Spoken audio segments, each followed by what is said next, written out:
హరి ఓం. బ్రహ్మ విద్యలో భాగంగా తైత్తరీయోపనిషత్ బ్రహ్మానందవల్లి నుండి షష్ఠో అనువాక్ ఆరో భాగం. అసన్నేవ స భవతి అసద్బ్రహ్మేతి వేద చేత్ అస్తి బ్రహ్మేతి చేద్ వేద సంతమేనం తతో విదురితి తస్యైష ఏవ శారీర ఆత్మా యః పూర్వస్య అథాతో అనుప్రశ్నాః ఉత విద్వానముం లోకం ప్రేత్య కశ్చన గచ్చతి. ఆహో విద్వానముం లోకం ప్రేత్య కశ్చిత్ సమశ్నుతాసు సోకామయత్ బహుశ్యాం ప్రజాయేతి సతపోతప్యత్ సతపస్తప్త్వా ఇదగం సర్వం అసృజత్. యదిదం కించ తత్సృష్ట్వా తదేవానుప్రవిశత్ తదనుప్రవిశ్య సత్యత్యచ్చభవత్. నిరుక్తం చ నిరుక్తం చ నిలయనం చ నిలయనం చ విజ్ఞానం చ విజ్ఞానం చ సత్యం చ నృతం చ సత్యమభవత్. యదిదం కించ తత్సత్యమిత్యాచక్షతే తదప్యేష శ్లోకో భవతి.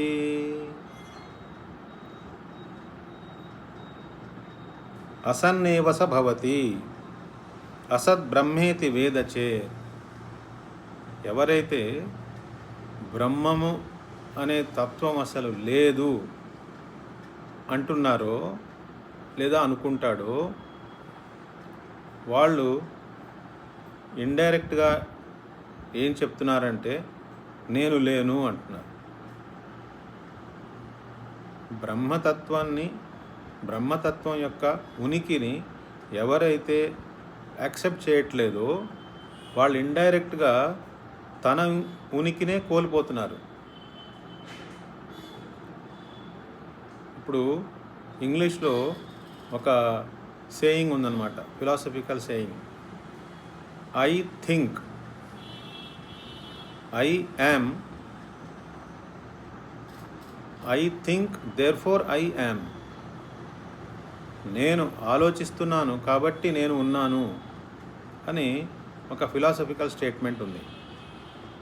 అలాగే మనకి అనేక రకాల అనుభవాలు కలుగుతున్నప్పుడు అనుభవాలు మారుతున్నప్పటికీ నేను ఈ అనుభవాలన్నింటికీ సాక్షిని, నేను ఎప్పుడూ మారట్లేదు అనేది అది ఎప్పుడు తప్పుడు స్టేట్మెంట్ కాదు కదా. కాబట్టి అసలు సాక్షి అనేవాడు ఎవరు లేరు అంటే దాని అర్థం ఏంటి? నేను లేను అంటున్నారు. నేను లేను అని చెప్పడానికైనా నేను ఉండాలి. నా నోట్లో నాలిక లేదు అనడానికైనా నా నోట్లో నాలిక ఉండాలి. అందుకనే ఇక్కడ ఏమంటున్నారు? అసన్నేవ స భవతి అసద్బ్రహ్మేతి వేద చేత్. ఎవరైతే బ్రహ్మతత్వం అనేది లేదనుకుంటున్నారో, లేదని అంటారో వాళ్ళు తన ఉనికినే లేదంటున్నట్టుగా ఉంటుందన్నమాట.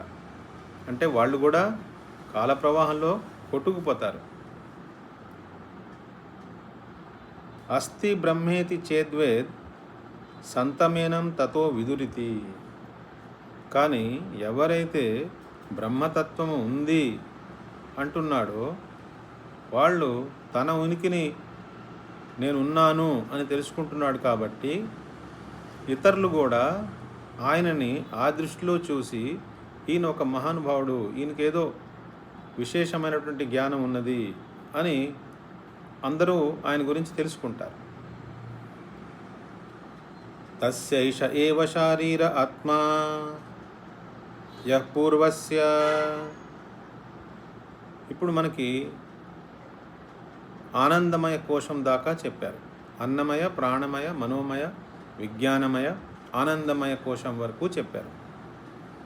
ఈ ఆనందమయ కోశం యొక్క శరీరం అంటే దేని మీద ఇది, దేనివల్ల ఇది తయారై ఉంది, లేదా మెయిన్ కాన్స్టిట్యూషన్ ఏంటి అంటే, ఇప్పుడు ఉదాహరణకి మనకి అన్నమయ్య చెప్పారు. అన్నమయ్య చెప్పినప్పుడు ఈ దేహమంతా అన్నమయం. ఈ అన్నం ఎక్కడి నుంచి వచ్చింది? పంచమహాభూతాల నుంచి వచ్చింది. అంటే పంచమహాభూతాలు అన్నంగా మారుతున్నాయి, అన్నమే దేహంగా మారుతుంది. అంటే ఈ ఈ అన్నమయం యొక్క శరీరం ఏంటి? పంచ మహాభూతాలు లేదా అన్నం. అదేవిధంగా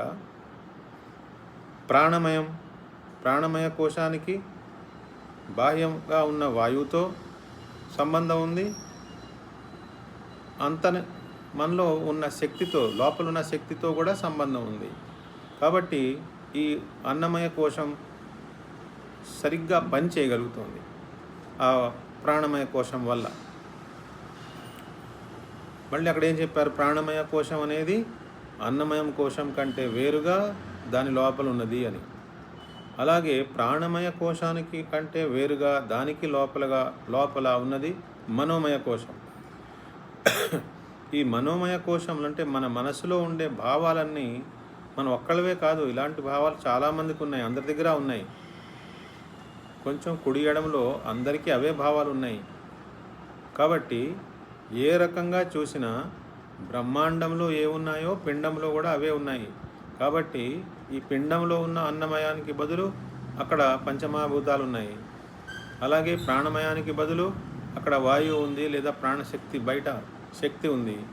అలాగే మనోమయ కోశానికి బదులు బాహ్యంగా అనేక థాట్ ప్రాసెసెస్ అన్నీ అవైలబుల్గా ఉన్నాయి బయట. వాటిలోంచి మనం కొన్ని కలెక్ట్ చేసుకుంటున్నాం. యథాకర్మ యథాశ్రుతం. ఏమేం పనులైతే చేసి ఉంటామో, ఏమేమైతే వినుంటామో అవన్నీ మన బుర్రలో తిరుగుతూ ఉంటాయి. అలాగే ఈ మనోమయం కోశం కంటే కూడా ఇంకా లోపల విజ్ఞానమయ కోశం అన్నారు. ఆ విజ్ఞానమయ కోశానికి అది ఎవరి సబ్సెట్ లేదా ఎవరి భాగం అది అంటే హిరణ్యగర్భ, అంటే టోటల్ మైండ్. మహత్పుచ్చం ప్రతిష్ఠ అన్నారు కదా. మహత్ అంటే టోటల్ మైండ్. ఆ టోటల్ మైండ్లో ఒక చిన్న భాగం అన్నమాట మన ఇంటలెక్ట్ కూడా. అలాగే ఆనందమయ కోశం ఇప్పుడు ఆనందమయ కోశం అంటే ఆనందం మనకి దేని వల్ల వస్తుంది అంటే వస్తువు వల్ల వస్తుంది అనుకుంటున్నాం. కానీ వాస్తవానికి అది ఎక్కడి నుంచి వస్తుంది? మన ఆత్మకున్న ఆనందమే మనం అందులో వెతుక్కుంటున్నాము. కాబట్టి ఈ ఆనందమయ కోశం యొక్క శరీరం ఏంటి, మూలం ఏంటి అంటే, ఇప్పుడు తరంగాలు ఉన్నాయి, కెరటాలు ఉన్నాయి, అలలు ఉన్నాయి సముద్రంలో. ఆ అలలు వెనకాల ఉన్న వస్తువు ఏంటి? మొత్తం అంతా నీరే. అలాగే మనకు అప్పుడప్పుడు కలుగుతున్న ఈ ఆనందాలు, బాహ్య ప్రపంచంలో కలుగుతున్న ఆనందాలు ఏవైతే ఉన్నాయో ఆ ఆనందాలన్నింటి యొక్క వెనకాలన్న వస్తువు ఏంటి? అది ఆత్మ. తస్యైష ఏవ శారీర ఆత్మ యః పూర్వస్య. అంటే ఏ విధంగా అయితే అన్నమయం కోశం వెనకాల కూడా ఆత్మ ఉంది, ప్రాణమయ కోశం వెనకాల కూడా ఆత్మ ఉంది, మనోమయ కోశం వెనకాల కూడా ఆత్మ ఉంది, విజ్ఞానమయ కోశం వెనకాల కూడా ఆత్మ ఉంది, ఆనందమయ కోశం వెనకాల కూడా ఆత్మయే ఉన్నది. అంటే కేవలం ఆత్మయే ఉన్నది. ఇవన్నీ పేర్లు. అన్నమయ, ప్రాణమయ, మనోమయ, విజ్ఞానమయ, ఆనందమయ, ఇవన్నీ పేర్లు. ఉన్నది ఒకటే వస్తువు, అదే ఆత్మ. తస్యైష ఏవ శారీర ఆత్మ య పూర్వస్య. అంటే పూర్వంలో ఎలాగైతే మనం అన్నమయానికి ఒక ఆత్మ, అంటే అన్నమయాన్ని కాసేపు నేను అనుకుంటున్నాను, ప్రాణమయాన్ని నేను అనుకుంటున్నాను, మనోమయాన్ని నేను అనుకుంటున్నాను, విజ్ఞానమయాన్ని నేను అనుకుంటున్నాను, ఆనందమయాన్ని నేనంటే నాకు ఆనందం వచ్చింది అనుకుంటున్నాం కదా. అప్పుడప్పుడు మనకి కాస్త మెరుపులా మెరుస్తూ ఉంటుంది కదా. ఈ బాహ్య ప్రపంచంతో లింక్ పెట్టుకొని మనం వస్తువుల్ని, వ్యక్తుల్ని, పరిస్థితుల్ని కలుస్తున్నప్పుడు మనకి అనుకూలంగా జరిగినప్పుడు మనమేమో ఆనందం అనుకుంటాం, మనకి వ్యతిరేకంగా జరిగినప్పుడు మనకేమో బాధ, దుఃఖం అనుకుంటాం. కానీ ఆ రెండూ కూడా కేవలం ఈ మూలమైనటువంటి ఏ ఆనందం అయితే ఉందో దాన్ని మనం తెలుసుకోలేదు కాబట్టి మనకు ఆ సుఖదుఖాలు నిజం అనిపిస్తున్నాయి. కానీ అన్ని ఆనందాల వెనకాల ఉన్న దాని యొక్క ఆధారం ఏమిటి అంటే ఆత్మ. ఆ ఆత్మయే బ్రహ్మతత్వము. అందుకే దీని పేరే అసలు ఈ ఈ వల్లి పేరే బ్రహ్మానంద వల్లి. ఇందులో ఇప్పుడు ఏమంటున్నారు? పూర్వస్య అథాతో అనుప్రశ్నాః. ఇప్పుడు ఆనందమయ కోశాన్ని గనక మనం బాగా అర్థం చేసుకుంటే ఈ ఆనందమయ కోశం వెనకాల దానికి ఆధారంగా ఉన్నది ఆత్మయే. అది నేను, అది నా యొక్క అసలైన స్వరూపము. అందులోంచే అన్నీ వస్తున్నాయి, అందులోనే అన్నీ ఉంటున్నాయి, అందులోనే వీళ్ళందరూ మళ్ళీ కలిసిపోతున్నారు. ఇక్కడ అంటున్నారు అథాతో అనుప్రశ్నాః. అనుప్రశ్న అంటే ఇప్పుడు ఇంకా ఒక అథ అంటే ఇప్పుడు, అతః అందుకని, ఇప్పుడు అందుకని ఒక ప్రశ్న వస్తోంది. ఏంటంటే ఉత అవిద్వానమం లోకం ప్రేత్య కశ్చన గచ్చతి. అంటే అవిద్వానం అన్నారు. అవిద్వానం అంటే ఈ ఆత్మజ్ఞానాన్ని ఇంకా పొందలేదు. అటువంటి వాడు లోకం ప్రేత్య అమంలో ఉత అవిద్వానం అమం లోకం ప్రేత్య అంటారు. ఈ లోకాన్ని విడిచిపెట్టి, అంటే చనిపోయిన తర్వాత ఈ దేహాన్ని ఈ లోకాన్ని విడిచిపెట్టిన తర్వాత ఆ అవిద్వానుడు అంటే జ్ఞానం కలగనివాడు, ఈ బ్రహ్మ జ్ఞానం తెలుసుకోనివాడు, ఈ జ్ఞానం లేనివాడు అందులో కలుస్తాడా అని అడుగుతున్నారు. డౌట్. జ్ఞానం లేనివాడు ఆత్మలో కలుస్తాడా మృత్యు తర్వాత? లేదా ఆహో విద్వానమం లోకం ప్రేత్య కశ్చిత్ సమశ్నుత. అంటే ఒకవేళ జ్ఞానాన్ని సంపాదించి సాధన చేసిన వాడు ఉంటాడు, వాడు పోని ప్రవేశిస్తాడా ఆత్మలోకి? వీళ్ళిద్దరిలో ఎవరు ప్రవేశిస్తారు?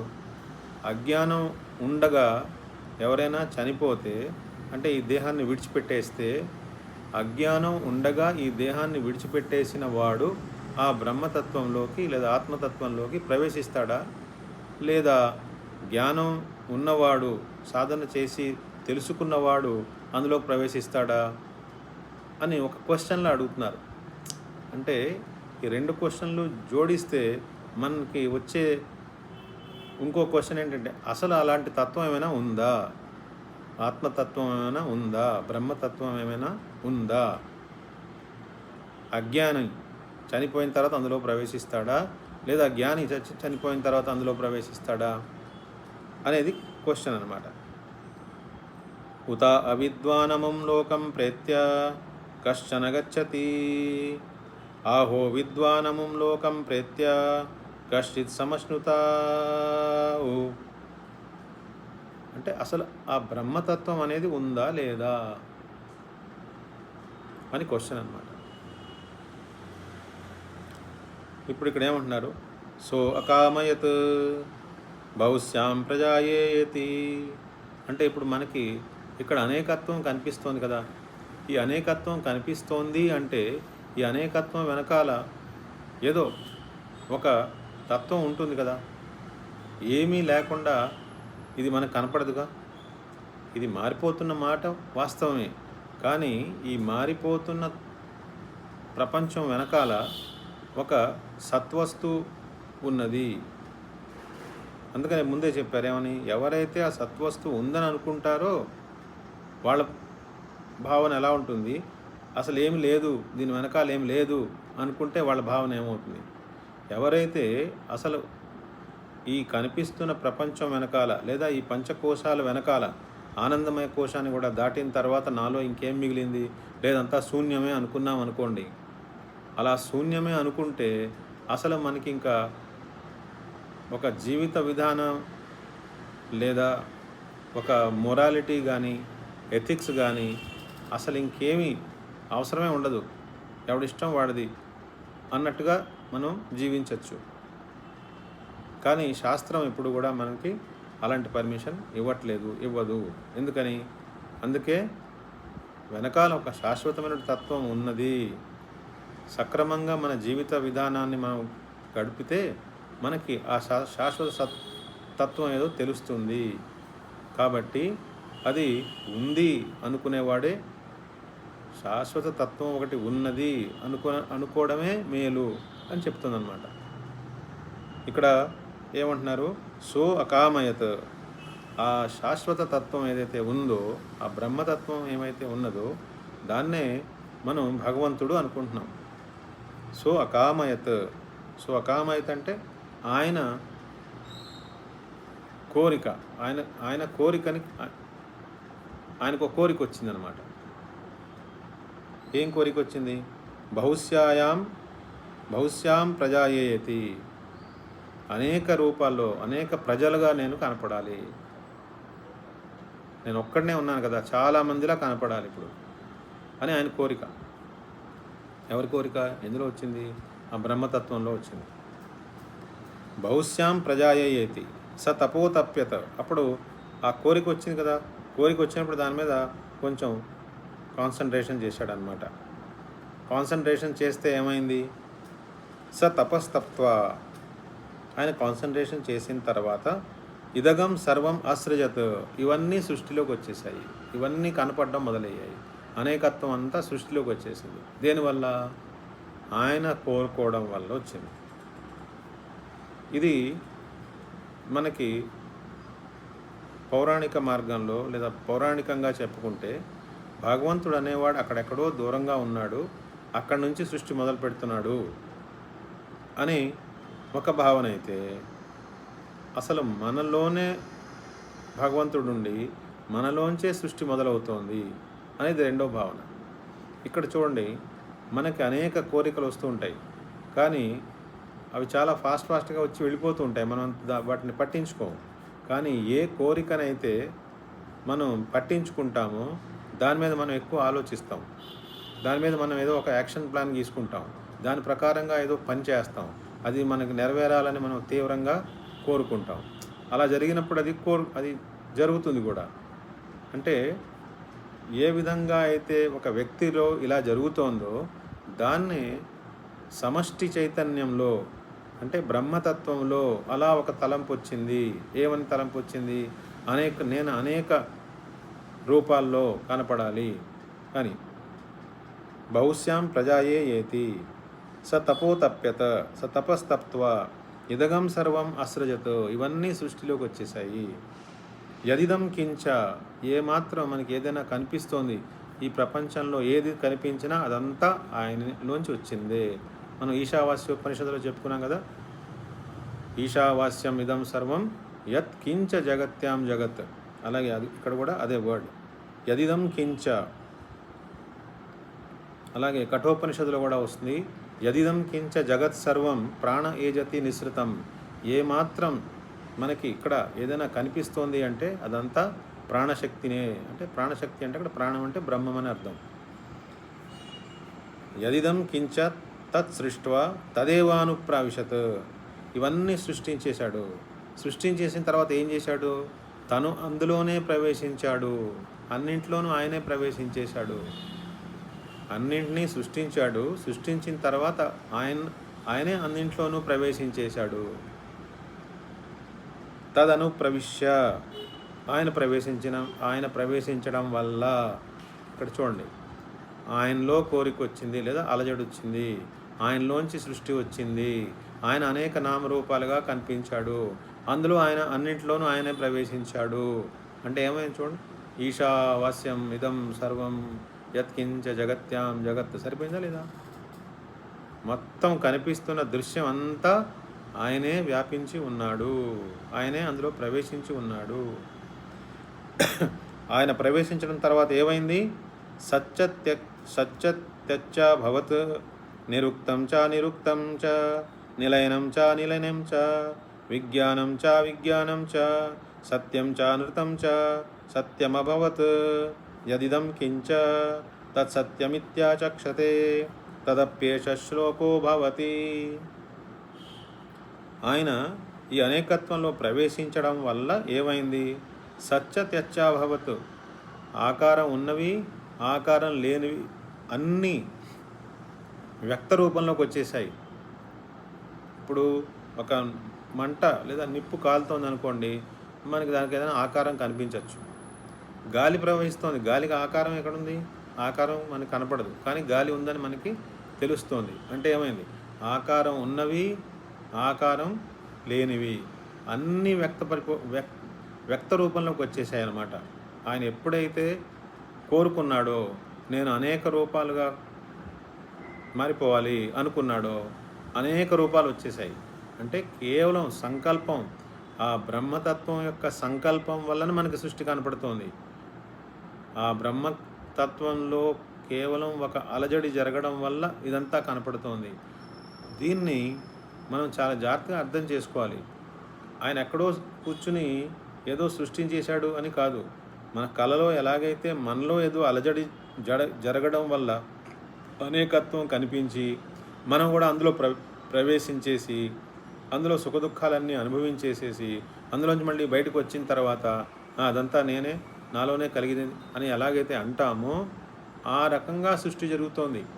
అంతేనే కానీ ఇక్కడ నాకంటే వేరేగా ఇంకా ఎవరో ఉండి అక్కడెక్కడి నుంచో నన్ను బాధ పెట్టడానికి, నన్ను ఇబ్బంది పెట్టడానికి, నా మీద కక్ష కట్టి భగవంతుడు ఎక్కడో ఉండి నన్ను ఇలా శిక్షించట్లేదు. మనకి తెలియకుండా ఉన్నప్పుడు అనేక పాటలు పాడేస్తూ ఉంటాం, లేదా భావాలను మనం వింటూ ఉంటాం. దేవుడిని ఒక్కోసారి పొగడేస్తాం, ఎంత మంచి ప్రపంచం తయారు చేసావు, థ్యాంక్ యూ. లేకపోతే నాకేంటి, నేనేం పాపం చేశాను, నాకెందుకు ఇలాంటి శిక్షలన్నీ వేస్తున్నామని తిట్టేస్తాం. ఇవన్నీ ఏంటంటే కేవలం మన భావాలు మాత్రమే. వాస్తవానికి అక్కడెక్కడో కూర్చుని ఎవరు ఏది సృష్టించట్లేదు. ఈశ్వర సర్వభూతానాం హృదయేషర్జున తిష్టతి. ఈశ్వరుడు మన హృదయంలోనే ఉన్నాడు. ఇక్కడి నుంచే మొదలవుతుంది మొత్తం అంతాను. కాబట్టి కళలో ఎలాగైతే మొత్తం అన్నీ మనలోంచే వచ్చి మనలోనే ఉండి మళ్ళీ మనలోనే కలిసిపోతాయో అలాగే సృష్టి జరుగుతోంది. కళకి ఒక మంచి ఉదాహరణ, ఒక పెద్ద పండితుడు ఉన్నాడు, చాలా గొప్ప పండితుడు, చాలా మంచివాడు కూడా. ఆయనకి ఒకరోజు కళ వచ్చింది. ఏంటి కళ అంటే, ఏదో పెద్ద సభ నడుస్తోంది. ఆ సభలో ఈయనకు ఒక ఆసనం వేశారు. ఈయన పెద్ద సింహాసనం మీద ఈయన కూర్చుని ఉన్నాడు. ఈయనకు అపోనెంట్గా ఇంకొక సింహాసనం మీద ఇంకొక పండితుడిని కూర్చోపెట్టారు.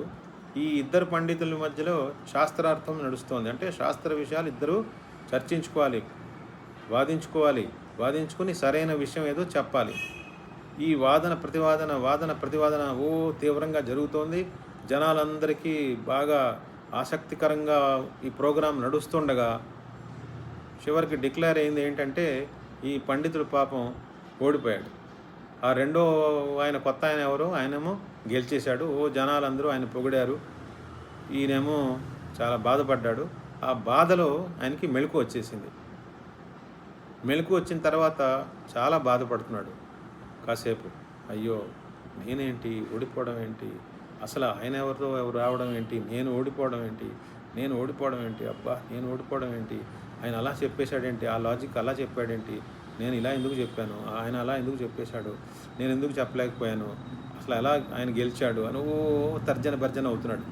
చాలాసేపటి దాకా తర్జన భర్జన అయిన తర్వాత అప్పుడు ఆయనకి అది కళ కదా, ఆ కళలో నాకు ఎవడైతే అపోనెంట్గా కనిపించాడో అది కూడా నేనే కదా అనుకున్నాడు.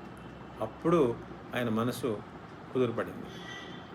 అలాగే మనం కూడా మనకంటే వేరేగా ఇంకా ఎవరో ఉన్నారు అనుకుంటున్నప్పుడు మనం కూడా ఈ ద్వైతం వల్ల భయానికి లేదా దుఃఖానికి లేదా ఆసక్తికి లేదా అనేక రకాలైనటువంటి అనుభవాలకి మనం లోనవుతూ ఉంటాం.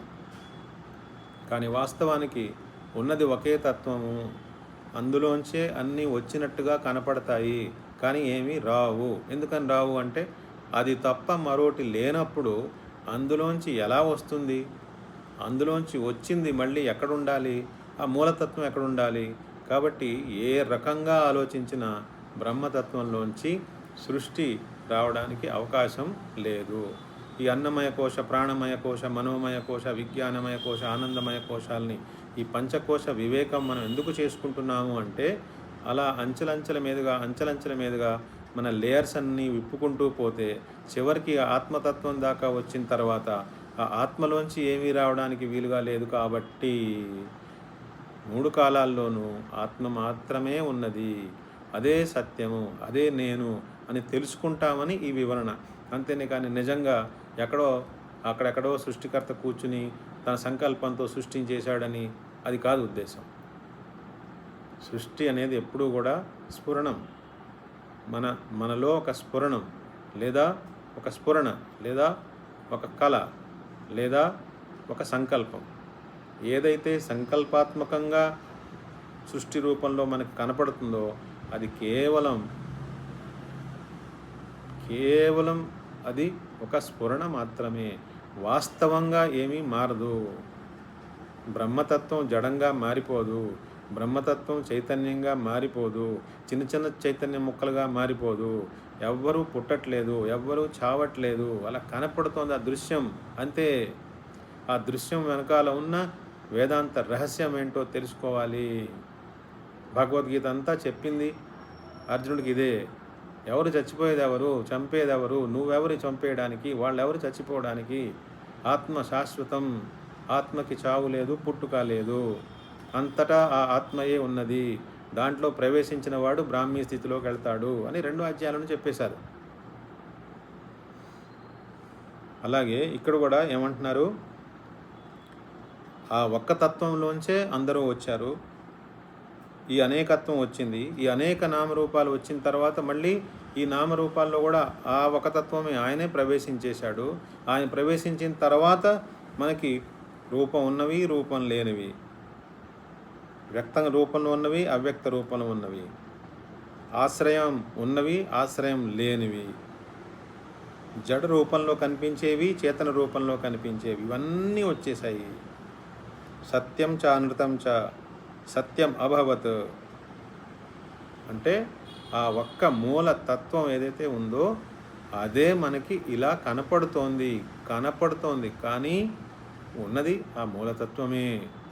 కాబట్టి జ్ఞానికి అజ్ఞానికి తేడా ఏంటి? జ్ఞాని ఎప్పుడూ ఆ మూలతత్వాన్ని తెలుసుకుని నేనే ఆ మూలతత్వాన్ని అని స్థిరంగా ఉంటాడు. అజ్ఞాని ఆ మారుతున్న దృశ్యంతో తాదాత్మ్యం పెట్టుకుని సుఖదుఖాలు అనుభవిస్తాడు. ఇంతే తేడా. సత్యం అభవత్ యదిదం కించ తత్ సత్యమిత్యాచక్షతే. కాబట్టి ఏది మనకి కనిపించినా దానికి ఒక అస్తిత్వం ఉన్నది, అస్తిత్వ రూపంలో అది కనపడుతోంది. ఇప్పుడు ఉదాహరణకి కొండ అంటే ఒక రాయి ఉంది, రాయి రప్ప అంటాం కదా, రాయి ఉంది, చెట్లు ఉన్నాయి, పశువులు ఉన్నాయి, పక్షులు ఉన్నాయి, జంతువులు ఉన్నాయి, మనుషులు ఉన్నారు. చూడండి, ఉన్నాయి అంటున్నాం కదా. ఈ ఉన్నాయి అనే ఆ ఉనికి అనేది ఎగ్జిస్టెన్స్, అస్తిత్వం, అది అందరికీ కామన్. ఆ ఎగ్జిస్టెన్స్ స్క్రీన్ మీద మనకు అనేకత్వం కనిపిస్తోంది. కాబట్టి మన మూలతత్వం ఏంటి? ఆ సత్వస్తువు. ఆ సత్వస్తువులో ఆ మూల వస్తువు ఏదైతే ఉందో సత్వస్తువు, అందులో ఎటువంటి మార్పు జరగకుండానే ఆయన కోరుకోవడం వల్ల మనకు అనేకత్వం కనిపిస్తుంది అంటున్నాడు. కాబట్టి ఈ అనేకత్వంతో మనకున్న తాదాత్మ్యాన్ని, అనేకత్వంలో మనకున్న ఆసక్తిని గనక మనం విడిచిపెడితే మనమే ఆ బ్రహ్మతత్వము. ఆ బ్రహ్మతత్వం ఎప్పుడూ కూడా ఎక్కడా కూడా మారలేదు, అరిగిపోలేదు, కరిగిపోలేదు, తరిగిపోలేదు. అటువంటి శాశ్వతమైనటువంటి తత్వం మన స్వరూపము. ఈ పంచకోశ వివేకం ద్వారా మనం తెలుసుకోవాల్సింది ఆ తత్వమే, ఆ బ్రహ్మమే నేను. అటువంటి బ్రహ్మమును నేను అని తెలుసుకోవడమే బ్రహ్మ విద్య. హరి ఓం.